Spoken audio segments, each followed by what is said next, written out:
નમસ્કાર દર્શક મિત્રો, ધ લોકસત્તા શોમાં આપનું સ્વાગત છે। દક્ષિણ એશિયાઈ દેશ ફિલિપાઇન્સ શક્તિશાળી વાવાઝોડું આવતા હચમચી ઉઠ્યું છે।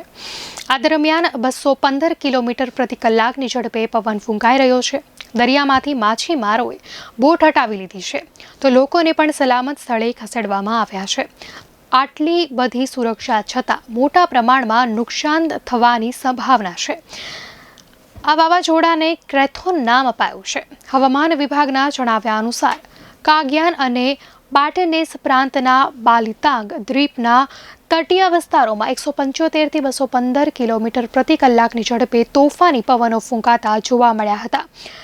ટ્રાઇક્રૂન ક્રેથોન ધીમે ધીમે પશ્ચિમ તરફ આગળ વધી રહ્યું હતું અને મંગળવારે જ્યારે તે તાઇવાન તરફ ઉત્તર પૂર્વ તરફ વળે ત્યારે સુપર ટાઇક્રૂન બની શકે છે।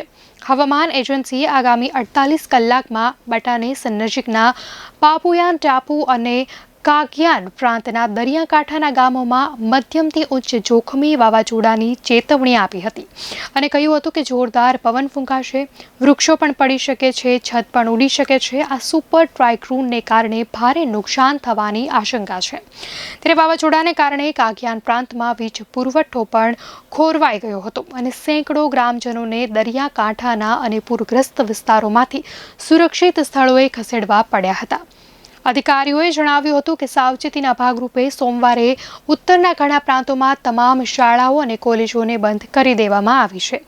અધિકારીઓએ જણાવ્યું હતું કે તોફાનથી પ્રભાવિત અથવા જોખમી ઉત્તરીય શહેરો અને પ્રાંતો માટે જહાજ સ્થાનિક રીતે જુલિયન તરીકે ઓળખાય છે તેને પણ અટકાવવામાં આવી હતી। તો ફિલિપાઇન્સમાં દર વર્ષે લગભગ 20 ટાઇક્રૂન આવે છે। આ દ્વીપ સમૂહ પેસિફિક રિંગ ઓફ ફાયરમાં પણ સ્થિત છે, જ્યાં ઘણા જ્વાળામુખી ફાટવા અને ધરતીકંપો થાય છે। આ કારણે દક્ષિણ પૂર્વ એશિયાનો આ દેશ વિશ્વના સૌથી વધુ આપત્તિગ્રસ્ત દેશોમાંનો એક બની ગયો છે।